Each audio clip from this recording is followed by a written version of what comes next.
वैसे सुधा सही वक्त पर हम लोगों ने अपनी जिम्मेदारी निभा दी। बेटा बेटी दोनों की शादी हो गई है। अब तो सोच रहा हूँ अपना सपना पूरा करूँ, जो जिम्मेदारियों के कारण नहीं कर पा रहा था। सही कह रहा है, आपकी इच्छा चारों धाम की अब पूरी हो सकती है। लेकिन ये सारा बिजनेस किसे सौंपेंगे आप, जो आपने खड़ा किया है? बेटा तो अपना काम कर ही रहा है, बेटी भी ससुराल वाली हो गई है। कौन और कैसे संभालेगा आपका बिजनेस? बोल तो सही रही हो, क्योंकि चारों धाम के बाद वापस भी आना है। फिर क्या खाली रहकर करूंगा? क्या करूं, कुछ समझ में नहीं आ रहा। शब्द को दूं या शब्दिता को? तभी बहू पारुल आ जाती है।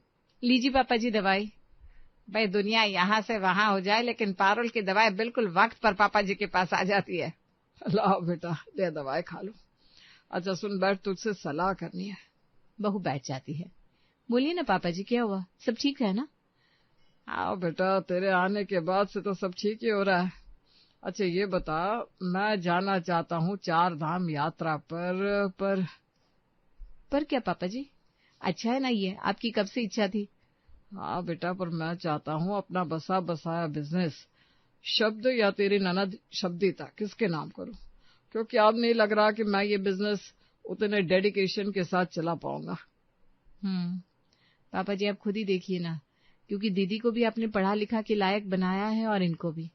आप जिससे लगे कि ये बिजनेस आपका रुतबा, आपका नाम ऐसे ही चलाएंगे, उन्हें ही सौंपिए। क्यों माँ जी? हाँ, ये सही कह रही है बहू। अच्छा मैं चलती हूँ, क्लाइंट मीटिंग है आज। बहू चली जाती है, लेकिन सवाल जस का तस बना रहता है कि बिजनेस किसको दे। सास फोन उठाती है और शब्दिता को मिलाती है। हेलो शब्दिता बेटा, कैसी है तू? हाँ माँ, मैं ठीक हूँ, बोलो, सब खैरियत? अरे सब ठीक है बेटा। एक बात बतानी थी तुझे, तेरे पापा ना चारों धाम जाने का सोच रहे हैं। अरे वाह, ये तो बहुत अच्छी बात है माँ, उनकी तो कब से इच्छा थी। वो तो है बेटा, पर साथ में एक टेंशन भी है। वो बिजनेस किसी के नाम करना चाहते हैं, तुझे या फिर शब्द को। अच्छा, ये तो पापा का फैसला है माँ, जिसे ठीक लगे उसे दे दे। हाँ वो तो है, पर मुझे लगा तुझे बता दूं। चल रख फोन। फोन रखने के बाद शब्दिता सोच में पड़ जाती है। उसी वक्त उसका पति सिद्धार्थ घर आता है। क्या हुआ शब्दिता, इतनी गुमसुम क्यों बैठी हो?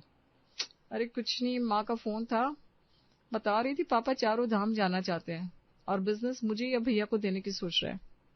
सिद्धार्थ के चेहरे पर एक चमक आ जाती है। वो मन ही मन हिसाब लगाने लगता है। अरे वाह, ये तो बड़ी खुशखबरी है। तेरे पापा का इतना बड़ा बिजनेस, लाखों की कमाई हर महीने, अगर तेरे नाम हो जाए तो समझ ले हमारी लॉटरी लग गई। सिद्धार्थ ऐसे मत बोलो, ये बिजनेस पापा की मेहनत है, जिसे भी दे ठीक ही है। अरे नहीं यार, तू समझ नहीं रही। देख भैया तो पहले से अपना अलग काम कर रहा है, उसे इस बिजनेस की क्या जरूरत। तू घर की बेटी है, तेरा हक भी तो उतना ही बनता है जितना भैया का। हाँ वो तो है, पर अरे कोई परवर नहीं, देख मैं अपनी माँ से बात करता हूँ, वो समझदार है, वही सही रास्ता बताएंगी। सिद्धार्थ अपनी माँ को फोन मिलाता है। माँ, एक जरूरी बात करनी थी। हाँ बेटा बोल, क्या हुआ? माँ, शब्दिता के पापा अपना बिजनेस या तो शब्दिता को देंगे या उसके भाई को। अगर शब्दिता को मिल गया तो सोचो माँ, हमारी तो जिंदगी बदल जाएगी। अरे वाह, ये तो बड़ी अच्छी बात है बेटा, पर ये होगा कैसे? माँ वही तो सोचना है। आप जरा शब्दिता की माँ से बात करो ना, उन्हें समझाओ कि बहू को कुछ दिन मायके भेज दे, ताकि शब्दिता ज्यादा वक्त अपने पापा के पास रहे और उनका मन जीत ले। हाँ ये आइडिया ठीक है बेटा, मैं बात करती हूँ। सिद्धार्थ की माँ शब्दिता की माँ को फोन करती है और इधर उधर की बातों के बाद असली मुद्दे पर आती है। सुधा जी एक बात कहनी थी, बहू पारुल को थोड़े दिन मायके भेज दीजिए, बेचारी शादी के बाद से लगातार सेवा में लगी है, थोड़ा आराम भी मिल जाएगा उसे। हाँ ये तो सही बात है, मैं बात करती हूँ पारुल से। उधर सास पारुल को बुलाती है। बेटा पारुल, मैं सोच रही थी तू कुछ दिन मायके हुआ, आराम भी हो जाएगा तेरा। पर माँ जी मैं तो ठीक हूँ, और पापा जी की दवाई का भी टाइम। अरे वो देख लेंगे बेटा, तू जा आराम करके आ। इधर सिद्धार्थ अकेले में शब्दिता को समझाता है। देख शब्दिता, ये मौका हाथ से मत जाने दे। तू अभी जाकर पापा से बात कर, बोल कि तू ही संभालेगी बिजनेस। भाभी वहां नहीं रहेगी कुछ दिन, तू ज्यादा से ज्यादा वक्त पापा के पास रहे, उनका भरोसा जीत ले। सिद्धार्थ ये सही नहीं है यार, भाभी को क्यों भेजा जा रहा है मायके? अरे तू ज्यादा मत सोच, बस अपना फायदा देख। आगे तो ऐश ही ऐश है, समझ ले। उधर रमन अपने बेटे शब्द से भी बात करते हैं। बेटा शब्द, एक बात करनी थी तुझसे बिजनेस को लेकर। हाँ पापा बोलिए ना, क्या सोचा है आपने? देख बेटा, तू अपना काम अच्छे से कर रहा है, पर ये बिजनेस मेरी जिंदगी भर की मेहनत है। मुझे कोई ऐसा चाहिए जो उसे उतनी ही मेहनत और ईमानदारी से आगे बढ़ाए। पापा आप जो फैसला लेंगे वो सही होगा, मुझे कोई ऐतराज नहीं है। सब कुछ सामान्य दिखते हुए भी अंदर ही अंदर एक खेल शुरू हो चुका था। पारुल कुछ दिनों के लिए मायके चली जाती है। इधर शब्दिता भी अपना बैग उठाकर मायके आ जाती है। रमन और सुधा दोनों बेटी को घर आया देखकर खुश हो जाते हैं। अरे शब्दिता, तू अचानक कैसे आना हुआ बेटा? माँ ऐसे ही सोचा कि बहुत दिन हो गए घर आए हुए, सोचा कुछ दिन पापा के पास रहूं। अरे वाह, ये तो बड़ी खुशी की बात है बेटा, आप बैठ मेरे पास। शब्दिता पापा के पास बैठ जाती है और उनका हाथ सहलाने लगती है। पापा आप बताइए ना, आपकी तबीयत कैसी है? दवाई टाइम पर ले रहा है ना? हाँ बेटा ले रहा हूँ, तो क्यों इतनी चिंता कर रही है? पापा आप है ही ऐसे, आपका ख्याल रखना ही पड़ता है। उधर शब्द भी घर में सब कुछ देख रहा था। उसे समझ में आने लगता है कि आखिर बहन अचानक इतने दिनों बाद मायके क्यों आई है और इतनी सेवा क्यों कर रही है। देखिए मैं मायके जा रही हूँ, पापा जी का ध्यान रखना। वैसे दीदी तो आ गई है। दीदी आई है पापा का बिजनेस हड़पने के लिए। ऐसा नहीं बोलते, अगर पापा दे भी देते हैं तो उनकी बेटी है, छोड़िए ना। मैं जा रही हूँ, पापा मम्मी का ख्याल रखना। लेकिन शब्द भी अब पापा के पास ज्यादा वक्त बिताने लगता है। उनसे बिजनेस की बातें करता है, उनकी तबीयत का ख्याल रखने की कोशिश करता है। लेकिन असली मुसीबत ये होती है कि पारुल के बिना घर में सब कुछ गड़बड़ हो जाता है। रमन की दवाई का टाइम बदल जाता है, कभी खाना देर से मिलता है, कभी सुबह की सैर छूट जाती है। धीरे धीरे रमन की तबीयत बिगड़ने लगती है। एक दिन रात को अचानक रमन की तबीयत ज्यादा खराब हो जाती है। अरे ये क्या हो गया? अब ठीक तो है जी, कोई डॉक्टर को बुलाओ जल्दी। शब्द घबराकर डॉक्टर को फोन करता है। डॉक्टर आकर देखते हैं और दवाई देकर चले जाते हैं। लेकिन सुधा को समझ में नहीं आता कि आखिर अचानक ऐसा क्यों हुआ। शब्द बेटा जरा पारुल को फोन लगा, उससे बुला ले, उसे पता है इनकी हर एक आदत के बारे में। शब्द तुरंत पारुल को फोन लगाता है। जल्दी से आ जाओ, पापा की तबीयत बहुत बिगड़ गई है। क्या हुआ अचानक? मैं अभी आती हूँ। पारुल फौरन घर वापस आती है। आते ही ससुर के कमरे में जाती है और देखकर हैरान रह जाती है। दवाइयां इधर उधर बिखरी होती है, खाने की प्लेट भी वैसी की वैसी रखी होती है, जैसे किसी ने ध्यान ही ना दिया हो। ये क्या हाल बना रखा है पापा जी? आपकी शुगर की दवाई तो सुबह खाली पेट लेनी होती है, ये तो नाश्ते की बात रखी है। अरे बेटा मैं तो भूल ही गया था, तू होती तो याद दिला देती। पापा जी अब बच्चे तो है नहीं जो आपको हर बात याद दिलानी पड़े, लेकिन इतनी लापरवाही। आपकी शाम की सैर भी छूट गई, ये तो बता ही रहा है आपका बीपी। फिर पारुल सबकी तरफ मुड़ती है। सुनिए माँ जी, पापा जी की सुबह की चाय हल्की और बिना शक्कर की होती है। दोपहर के खाने में तेल बहुत कम, रात को हल्का सूप लेते हैं ये, और सैर तो रोज शाम को 5:30 बजे जरूरी है। ये सब आपको पता होना चाहिए माँ जी। अरे बेटा मैं तो बेटी के साथ इतनी बिजी हो गई कि ध्यान ही नहीं रहा, सोचा शब्द है शब्दिता है संभाल लेंगे। माँ जी संभालना अलग बात है और ध्यान रखना अलग। पापा जी की सेहत से बड़ा कुछ नहीं है हमारे लिए। शब्दिता चुपचाप एक कोने में खड़ी सब सुन रही थी। उसे एहसास होता है कि जो काम वो कुछ दिनों में सीखने की कोशिश कर रही थी वो पारुल बरसों से बिना कहे करती आ रही है। पारुल अपनी आस्तीन चढ़ाकर लग जाती है। वो खुद रसोई में जाकर ससुर के लिए सही खाना बनवाती है, दवाइयों का एक चार्ट बनाकर दीवार पर टांग देती है और रोज शाम को खुद साथ लेकर सैर पर जाती है। बेटा तू आ गई तो जैसे आधी बीमारी तो यूं ही ठीक हो गई। पापा जी ऐसे मत कहिए, आप बस अपना ख्याल रखिए, मैं हूं ना। धीरे धीरे कुछ ही दिनों में रमन की तबीयत फिर से पहले जैसी हो जाती है। वो हट्टे कट्टे नजर आने लगते हैं। पूरा घर राहत की सांस लेता है, लेकिन शब्द और शब्दिता दोनों के मन में अब भी वही सवाल घूम रहा होता है कि आखिर बिजनेस किससे मिलेगा। एक दिन पारुल ऑफिस निकल रही थी कि शब्दिता बुलाती है। भाभी मैं ये कह रही थी, पापा को बोलो ना बिजनेस मुझे दे दे, वो क्या ना मुझे जरूरत है, भाई तो अच्छा खासा सेटल है।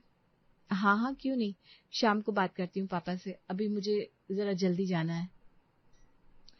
ननद खुश हो जाती है। शाम को पारुल पिता से बात करती है। पापा जी वो दीदी बोल रही थी कि आप बिजनेस उन्हें दे दें क्योंकि उन्हें जरूरत है। हाँ सही बोल रही है पारुल। तभी शब्द तेज कदमों से कमरे में आता है और पारुल पर बरस पड़ता है।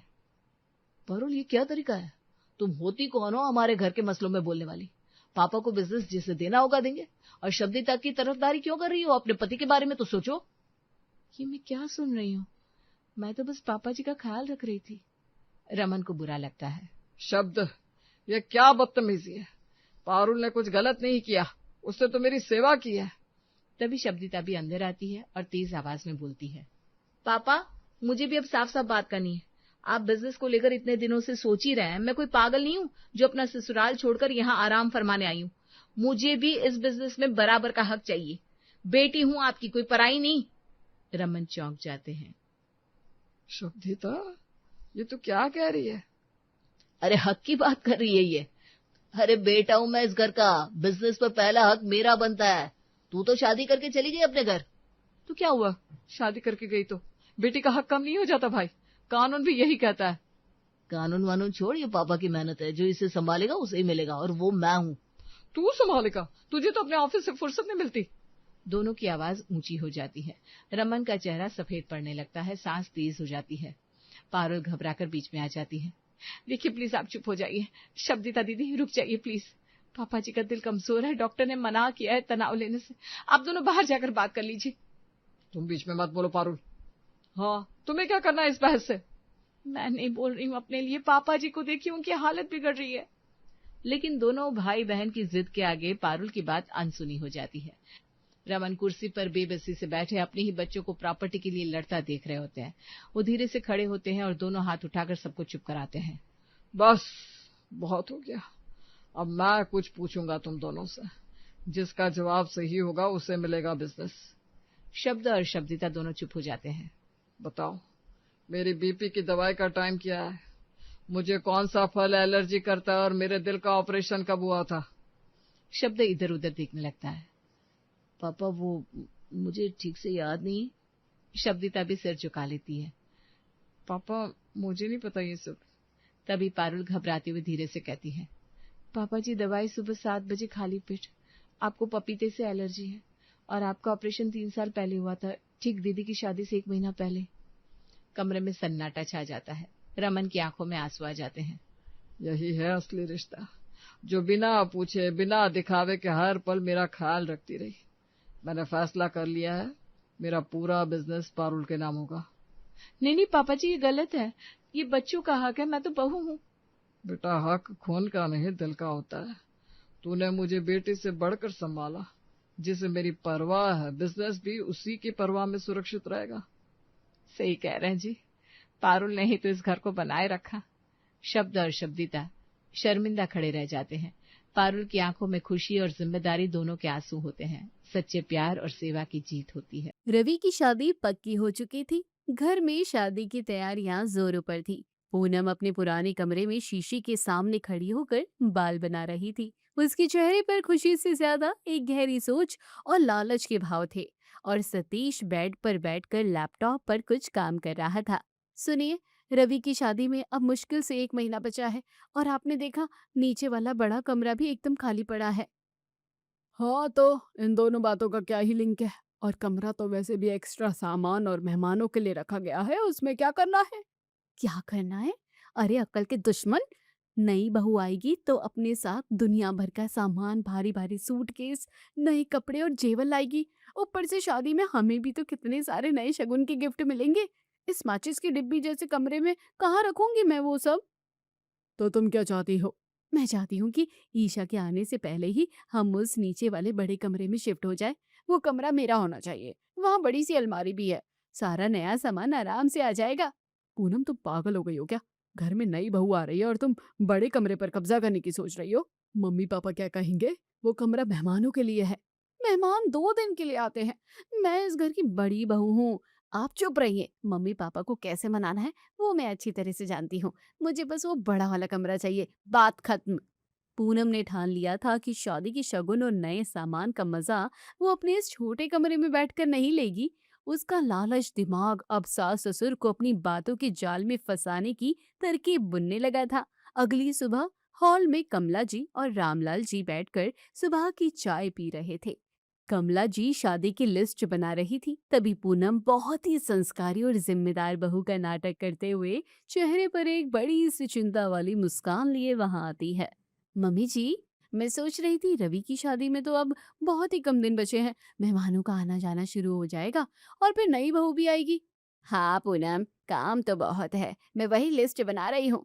मम्मी जी, नई बहू आएगी तो उसका कितना सारा सामान होगा, और हमारा रवि में तो अभी भी लड़कपन है, उसके पास कौन सा इतना सामान है। मैं सोच रही थी कि मैं और सतीश अपना कमरा रवि और ईशा को दे देते हैं। अपना कमरा दे देंगे तो तुम दोनों कहाँ रहोगे बहू? अरे बाबूजी, वो जो नीचे वाला बड़ा कमरा है ना, हम उसमें शिफ्ट हो जाएंगे। देखिए, उस कमरे में जगह ज्यादा है। जब शादी वाले दिन रिश्तेदार आएंगे तो मैं उनके ठहरने का इंतजाम भी उसी कमरे में कर दूंगी, और शादी का जितना भी एक्स्ट्रा सामान, शगुन के डिब्बे, राशन वगैरह आएगा, वो सब मैं अपने बड़े कमरे में संभाल कर रख लूंगी। छोटे कमरे में ये सब कहाँ आ पाएगा। बात तो तू सही कह रही है पूनम, बड़ा कमरा वैसे भी खाली ही पड़ा है। तू वहां रहेगी तो शादी के पहले हुए सामान की भी देख रेख हो जाएगी। जी मम्मी जी, आखिरकार मैं इस घर की बड़ी बहू हूँ, सारी जिम्मेदारी तो मेरी ही है। मुझे कोई शौक थोड़ी ना है बड़े कमरे का, वो तो घर की सहूलियत के लिए मैं कह रही थी। ठीक है बहू, जैसी तुम्हारी मर्जी, तुम आज ही शिफ्ट कर लो। पर हाँ, रवि और ईशा तुम्हारे पुराने रूम में शिफ्ट नहीं होंगे, उनके लिए तो नया रूम रेडी करवा ही दिया है। जी बाबूजी, जैसी आपकी इच्छा। पूनम ने मन ही मन एक जोरदार ठहाका लगाया। सतीश जो दूर खड़ा ये सब सुन रहा था, उसने अपना सिर पीट लिया। पूनम ने उसी दिन अपना सारा सामान उस शानदार बड़े और हवादार कमरे में शिफ्ट कर दिया। वो उस बड़े से कमरे में खड़ी होकर बहुत खुश थी। कुछ दिन बाद रवि और ईशा की शादी बहुत ही धूमधाम से संपन्न हुई। ईशा अपने लाल जोड़े में गृह प्रवेश करके घर आ चुकी थी। रस्मों के बाद ईशा का सामान घर में ले जाया जा रहा था। 4 बड़े बड़े महंगे और भारी सूटकेस हॉल में रखे हुए थे। पूनम की नजरें उन चमचमाते सूटकेसों पर एकदम गिद्ध की तरह लग गई। उसे पता था कि अंदर साड़ियां, मेकअप और जेवर भरे होंगे। लाओ, मैं ये सामान ऊपर वाले कमरे में रख देता हूँ। अरे अरे रवि भैया, रुक जाइए। आप ये इतने भारी बैग्स ऊपर छोटे वाले कमरे में क्यों ले जा रहे हैं? वहां तो वैसे भी जगह कम है, ईशा को चलने फिरने में भी दिक्कत होगी। कोई बात नहीं भाभी, मैं एडजस्ट कर लूंगी, कपड़े ही तो रखने हैं। अरे कैसी बातें कर रही हो ईशा, तू नई नवेली बहू है, तू क्यों एडजस्ट करेगी? और तेरा मेरा क्या है, घर तो एक ही है ना। एक काम कर, ये जो तेरे 3 भारी वाले सूटकेस है ना, जिनमें तेरा एक्स्ट्रा सामान, साड़ी और मेकअप है, वो सब मेरे बड़े कमरे में रखवा दे। मेरे पास अलमारी में बहुत जगह खाली है। जब तुझे जिस चीज की जरूरत हो, मेरे कमरे से आकर ले जाना। आखिर बड़ी बहन जैसी हूं मैं तेरी। ईशा को ये बात थोड़ी अजीब लगी। कोई भी नई दुल्हन अपना सामान किसी और के कमरे में रखना पसंद नहीं करती, लेकिन ईशा बहुत संस्कारी थी और अभी घर में उसका पहला ही दिन था। वो अपनी जेठानी की बात काटना नहीं चाहती थी। ठीक है भाभी, जैसा आपको सही लगे। अरे सतीश, सुनिए, रवि भैया की मदद कर दीजिए और ईशा के तीनों सूटकेस उठाकर मेरा मतलब है हमारे बड़े कमरे में रखवा दीजिए। सतीश ने पूनम को घूरा पर सबके सामने कुछ नहीं कहा। ईशा का महंगा और ब्रांडेड सामान अब पूनम के बड़े कमरे में पहुंच चुका था। पूनम उस सामान को देखकर ऐसे मुस्कुरा रही थी जैसे उसे खजाना मिल गया हो। ईशा की शादी को भी अभी 2-3 दिन ही बीते थे। सुबह ईशा और सास कमला जी हॉल में सोफे पर बैठकर मेहमानों के जाने के बाद घर का हिसाब किताब देख रही थी। तभी पूनम अपने बड़े से कमरे से बाहर आई। ईशा की नजर जैसे ही पूनम पर पड़ी, वो हक्की बक्की रह गई। पूनम ने ईशा के सूटकेस से निकालकर वो लाल साड़ी पहनी हुई थी, जो ईशा की माँ ने उसे मुंह दिखाई के लिए दी थी। भाभी, ये साड़ी तो मेरी है ना, जो मम्मी ने मुझे दी थी ना। अरे पूनम, तूने ईशा की साड़ी क्यों पहन ली? उसके मायके की साड़ी है वो। अरे मम्मी जी, मैं सुबह ईशा का सूटकेस सेट कर रही थी ना, तो मुझे ये साड़ी इतनी सुंदर लगी कि मेरा मन ही आ गया, तो मैंने पहन ली। पर भाभी, वो मुझे आज शाम को पूजा में पहननी थी। अरे मेरी प्यारी देवरानी, अब तेरा मेरा क्या है, घर तो एक ही है ना। आज मैंने तुम्हारी साड़ी पहन ली, कल तुम मेरी कोई भी साड़ी पहन लेना। आखिर मैं तुम्हारी बड़ी बहन जैसी हूँ, मेरे कपड़ों पर भी तो तुम्हारा ही हक है ना। क्यों मम्मी जी? कमला जी बस हूं हूं करके रह गई। ईशा को अंदर ही अंदर बहुत बुरा लगा, लेकिन ईशा अभी नई नई घर पे आई थी, इसलिए वो अपनी जेठानी की इन मीठी चुपड़ी बातों के आगे कुछ नहीं कह पाई और मन महसूस कर रह गई। उसी दिन शाम को रवि ऑफिस से लौटते वक्त घर के लिए एक बहुत ही शानदार और महंगा एंटीक स्मार्ट लैंप और म्यूजिक सिस्टम लेकर आया। हॉल में सब उस नए गैजेट को देखकर बहुत खुश हो रहे थे। देखो ईशा, ये लेटेस्ट मॉडल है, इसे हम अपने कमरे में रखेंगे। इसकी लाइट और आवाज दोनों ही बहुत शानदार है। वाह रवि, ये तो सच में बहुत ही खूबसूरत है। हमारे कमरे में जो टेबल है ना, उस पर बहुत अच्छा लगेगा। तभी पूनम की लालची नजरें उस महंगे गैजेट पर पड़ गई। वो तुरंत आगे आई और उस म्यूजिक सिस्टम को अपने हाथ में उठा लिया। अरे वाह रवि, क्या कमाल की चीज लाए हो आप। पर ईशा, तुम्हारे कमरे में तो वैसे ही जगह नहीं है और वो कमरा छोटा है, तो आते जाते किसी का हाथ लगेगा तो ये महंगी चीज गिरकर टूट जाएगी। तो फिर इसे कहाँ रखेंगे भाभी? अरे, मैं इसे अपने बड़े कमरे में रख लेती हूँ ना। वहां खिड़की के पास वाली टेबल एकदम खाली पड़ी है। ये वहां रखा हुआ एकदम राजाओं के महल जैसा लगेगा। और जब तुम दोनों को गाने सुनने हो तो मेरे कमरे में आ जाना, मैं ले जाती हूँ इसे। बिना किसी की बात सुने पूनम उस महंगे गैजेट को उठाकर अपने कमरे में ले आई। ईशा और रवि बस एक दूसरे का मुंह देखते रहे। पूनम का लालच अब दिन प्रतिदिन बढ़ता ही जा रहा था। कुछ दिनों बाद ईशा सुबह सुबह किचन में नाश्ता बनाने गई। उसने देखा कि शादी में मिला उसका नया और महंगा एयर फ्रायर और डिजाइनर क्रॉकरी का पूरा सेट किचन से गायब है। वो घबरा कर बाहर आई तो देखा पूनम वो सारे डिब्बे उठाकर अपने कमरे की तरफ ले जा रही है। भाभी, आप ये एयर फ्रायर और क्रॉकरी अपने कमरे में क्यों ले जा रही हैं? ये तो किचन का सामान है ना। अरे ईशा, किचन में तुमने देखा नहीं कितने डिब्बे और पुराना सामान भरा पड़ा है। ये नया एयर फ्रायर और इतनी महंगी क्रॉकरी वहां तेल और मसालों के धुएं से चिपचिपी और गंदी हो जाएगी। पर भाभी, इन्हें इस्तेमाल भी तो किचन में ही करना है ना, आपके कमरे में रखकर क्या होगा? अरे, मेरा कमरा बहुत बड़ा है ना ईशा। वहां वो कांच की जो बड़ी बड़ी सी अलमारी है ना, मैं उसे उसमें सजा कर रख दूंगी। एकदम सेफ रहेगा। और जब तुम्हें इसमें कुछ बनाना हो तो मेरे कमरे से ले जाना। इसमें इतनी बहस करने की क्या बात है? पूनम झटके से मुड़ी और सामान लेकर अपने कमरे में चली गई। ईशा की सहन शक्ति अब जवाब दे रही थी। वो तुरंत कमला जी के पास गई। मम्मी जी, भाभी तो घर का और मेरा सारा नया सामान बड़े कमरे का बहाना देकर अपने पास रख रही है, और आज तो हद हो गई है, वो किचन का सामान भी अपने कमरे में ले गई। अरे ईशा बेटा, क्या बताऊं, इस पूनम की तो आदत ही खराब है हमेशा से। मुझे भी सब कुछ दिखाई दे रहा है, उसका लालच, उसका मीठी मीठी बातें करके फुसलाना, सब कुछ।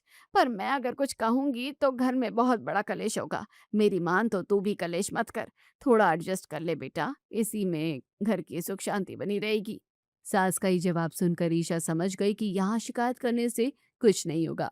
पूनम की इस मीठी डकैती का इलाज अब उसे खुद ही अपने तरीके से करना होगा। 2 दिन बाद पूनम दोपहर को अपने बड़े कमरे में ईशा की एक और नई साड़ी आराम से लेकर सो रही थी। हॉल में एक पुराना फ्रिज रखा था जिसकी मोटर चलते हुए बहुत तेज खर की आवाज करती थी। ईशा ने एक मजदूर और रवि को बुलाया और वो फ्रिज पूनम के कमरे की तरफ खिसकाने लगी। आवाज सुनकर पूनम हड़बड़ा कर उठी और बाहर आई। अरे, ये क्या हो रहा है? ये आवाज करने वाला कबाड़ा फ्रिज मेरे कमरे में क्यों ला रहे हो? अरे भाभी, हॉल में ये पुराना फ्रिज मेहमानों के सामने कितना बुरा लगता है, और बाकी किसी कमरे में तो जगह ही नहीं है। और फिर आपका कमरा तो इतना बड़ा है भाभी, तो मैंने सोचा कि इसे आपके कमरे के कोने में रखवा देती हूँ। दिमाग खराब है क्या तुम्हारा? ये चलते हुए ट्रैक्टर जैसी आवाज करता है। मैं इसे अपने कमरे में नहीं रखने दूंगी। इसे बाहर निकालो। अरे भाभी, ये तेरा मेरा क्या होता है? सब अपना ही तो है। घर तो एक ही है ना। जब आपने मेरी साड़ियाँ, मेरी गैजेट और मेरा एयर फ्रायर अपने कमरे में एडजस्ट कर लिया, तो ये घर का फ्रिज भी एडजस्ट कर ही लोगी। पूनम अपने ही फेंके हुए जाल में बुरी तरह से फंस चुकी थी। ईशा ने जो तेरा मेरा क्या है वाला ताना मारा था, उसके बाद पूनम के पास विरोध करने का कोई जवाब नहीं था। वो छत पर जो शादी वाले 4 एक्स्ट्रा गद्दे पड़े हैं और वो जो टूटी हुई लोहे की टेबल है ना, वो भी भाभी के कमरे में ही रख देना। भाभी के कमरे में बहुत जगह है। क्या? गद्दे और टूटी टेबल भी? ईशा, ये तुम क्या कर रही हो? अरे भाभी चिल, मैं बस घर का सामान सेट कर रही हूँ। आपका कमरा तो इतना बड़ा है कि सभी आ जाएगा, है ना मम्मी जी? कमला जी जो हॉल में खड़ी सब देख रही थी, ईशा की इस चालाकी को समझ गई और अपनी हंसी दबाते हुए चुपचाप वहां से खिसक गई। पूनम का कमरा अब ईशा की चालाकी से धीरे धीरे कबाड़ खाने में तब्दील हो रहा था, और पूनम चाहकर भी ईशा को रोक नहीं पा रही थी। उस दिन रात को सतीश जब ऑफिस से थका हारा घर लौटा और जैसे उसने कमरे का दरवाजा खोला, उसका सिर चकरा गया। कमरे के ठीक बीचों बीच ढेर सारे गद्दे पड़े थे। साइड में वो पुराना फ्रिज ऐसी आवाजें कर रहा था जैसे कोई जनरेटर चल रहा हो, खुर्र बुर्र। और तो और सतीश जैसे ही आगे बढ़ा, उसका पैर उस पुरानी टूटी लोहे की टेबल से टकरा गया। आउच! मेरी उंगली! पूनम! पूनम! पूनम, ये सब क्या है? क्या हुआ? आप इतना चिल्ला क्यों रहे हैं? चिल्लाओ नहीं तो और क्या आरती उतारू तुम्हारी? ये हमारा बेडरूम है या मोहल्ले की कबाड़ी की दुकान? ये गद्दों का पहाड़, ये ट्रैक्टर जैसे आवाज करने वाला फ्रिज, ये सब यहाँ क्या कर रहा है? अरे वो ईशा ने रखवा दिया है, कह रही थी कि हॉल में अच्छा नहीं लग रहा और बाकी कमरों में जगह नहीं है। तो उसने कहा और तुमने रखवा लिया? जब तुम्हें इस घर की हर चीज अपने ही कमरे में ठूसनी थी तो फिर तुमने बेडरूम क्यों लिया? सीधा गोदाम ही क्यों नहीं बनवा दिया? मेरी तो जिंदगी हराम हो गई है। ऑफिस में बॉस की सुनो और यहाँ घर आकर इस फ्रिज की खरखर सुनो। मुझे इस कमरे में एक पल का सुकून नहीं मिल रहा है पूनम। सतीश गुस्से में पैर पटकते हुए फ्रेश होने चला गया। पूनम उस आवाज करते फ्रिज और गद्दों के पहाड़ के बीच खड़ी अंदर ही अंदर उबल रही थी। खैर, रात जैसे तैसे कटी। अगली सुबह पूनम से और बर्दाश्त नहीं हुआ। उसने तय कर लिया कि वो ईशा को कड़क आवाज में सुनाएगी और सारा कबाड़ बाहर फिकवाएगी। हॉल में ईशा और कमला जी नाश्ते की टेबल पर बैठे थे। पूनम तमतमाती हुई वहां पहुंची। ईशा, ये जो तुमने मेरे कमरे में भर भर के कबाड़ रखा है, उससे आज के आज बाहर निकालो। मुझे रात भर उस फ्रिज की आवाज से नींद नहीं आई। अरे भाभी, आप ये कैसी बातें कर रही है? कबाड़ थोड़ी है, घर का ही तो सामान है। और बाहर कहाँ निकालो? छोटे कमरे में तो जगह ही नहीं है। मेरा कमरा बड़ा है तो क्या मैं वहाँ टूटी टेबल और गद्दे रखूंगी? मैंने वो कमरा आराम के लिए लिया था, तुम्हारे पुराने फ्रिज के लिए नहीं। पर भाभी, अब तेरा मेरा क्या होता है? घर तो एक ही है ना? याद है जब आपने मेरी वो बनारसी साड़ी, मेरा वो नया एयर फ्रायर और महंगा वाला म्यूजिक सिस्टम अपने कमरे में एडजस्ट कर लिया था, तो फिर ये फ्रिज और गद्दे भी तो एडजस्ट कर ही सकते हो ना? क्यों, है ना मम्मी जी? पूनम का मुंह ईशा का ये एकदम सटीक और करारा जवाब सुनकर खुला का खुला रह गया। वो कुछ बोल ही नहीं पाई। उसने मदद की उम्मीद में अपनी सास की तरफ देखा। ईशा बिल्कुल सही कह रही है पूनम।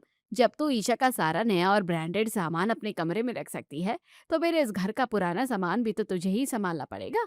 आखिर तू ही तो कह रही थी कि मैं बड़ी बहू हूँ, सारा एक्स्ट्रा सामान अपने ही कमरे में रख लूंगी। तो अब रख और संभाल। पूनम को ऐसा लगा जैसे किसी ने उसके मुंह पर ताला जड़ दिया हो। ईशा ने बिना किसी लड़ाई झगड़े या बदतमीजी के पूनम की ही भाषा में उसे जोरदार धोबी पछाड़ मारा था। उस रात पूनम अपने बड़े कमरे में करवटें बदल रही थी। फ्रिज की मोटर रह रह कर आवाज कर रही थी। सामने टेबल पर ईशा का रखा हुआ म्यूजिक सिस्टम पूनम को अब किसी चिढ़ाते हुए राक्षस जैसा लग रहा था। श्योर पूनम, इस फ्रिज का प्लग निकाल दे प्लीज, मेरे सिर में दर्द हो रहा है। प्लग निकाल दूंगी तो अंदर का सारा सामान खराब हो जाएगा। तो फिर इस कमरे को छोड़ क्यों नहीं देती? हमारा छोटा कमरा कितना शांत था, ना वहां ये कबाड़ था ना ये घुटन। तुमने अपने लालच के चक्कर में हमारी शांति का ही कबाड़ा कर दिया। सतीश की बात पूनम के दिल पर लग जाती है। उसे अपनी गलती का एहसास होने लगा। उसे याद आया कि कैसे उसने दूसरों का सामान हड़पने के चक्कर में अपना ही सुकून दांव पर लगा दिया था। सही कह रहे हैं ये। इस कबाड़ खाने की महारानी बनने से अच्छा है कि मैं अपने उसी कमरे में सुकून से रहूं। ईशा बहुत चालाक निकली, उसने मुझे मेरे ही बिछाए जाल में फंसा दिया। अगली सुबह का नजारा घर में देखने लायक था। ईशा, रवि और कमला जी हॉल में खड़े थे। तभी सीढ़ियों से धड़ धड़ की आवाज सुनाई दी। सबने देखा कि पूनम अपने हाथों में ईशा का एयर फ्रायर, म्यूजिक सिस्टम और साड़ी वाला बैग नीचे लेती हुई आ रही है। ये लो ईशा, तुम्हारा नया एयर फ्रायर, तुम्हारा म्यूजिक सिस्टम और तुम्हारी साड़ियाँ। एक एक चीज बिल्कुल सुरक्षित है, इसे अपने कमरे में ले जाओ। अरे भाभी, क्या हुआ? आप ये सब वापस क्यों दे रही है? रखिए ना, आपका कमरा तो बड़ा है ना। मुझे माफ कर दे मेरी माँ, मेरा कमरा बड़ा नहीं है, मेरी अक्ल छोटी हो गई थी। मम्मी जी, आप लोग बिल्कुल सही कह रहे थे, वो नीचे वाला कमरा स्टोर रूम के लिए बना है, मुझे उस कमरे में नहीं रहना। मैं और सतीश अपना सामान पैक कर रहे हैं, हम अपने उसी पुराने छोटे वाले कमरे में वापस जा रहे हैं। पर भाभी, वो गद्दे और फ्रिज का क्या? वो सब उसी बड़े कमरे में रहने दो, वो कमरा आज से कबाड़ खाना ही है। मैं जा रही हूँ अपना सामान समेटने। पूनम अपना मुंह लटकाए तेज कदमों से वापस ऊपर अपने छोटे कमरे की तरफ भाग गई। जैसे ही पूनम आंखों से ओझल हुई, ईशा, रवि और कमला जी की हंसी छूट गई। पूरा हॉल उनके ठहाकों से गूंज उठा। मान गई तुझे ईशा। जो मैं इसे सालों से नहीं समझा पाई, वो तूने अपनी मीठी बातों से कुछ ही दिनों में ही से समझा दिया। अरे मम्मी जी, मैंने तो भाभी को वही बात समझाई थी जो वो कहती है। कि तेरा मेरा क्या होता है, घर तो सबका ही है, कहीं भी कुछ भी रखो, क्या फर्क पड़ता है। सब लोग एक बार फिर जोर से हंस पड़ते हैं। पूनम को अपनी लालच की सजा मिल चुकी थी और ईशा ने अपनी समझदारी और हाजिर जवाबी से पूरे घर का दिल जीत लिया था।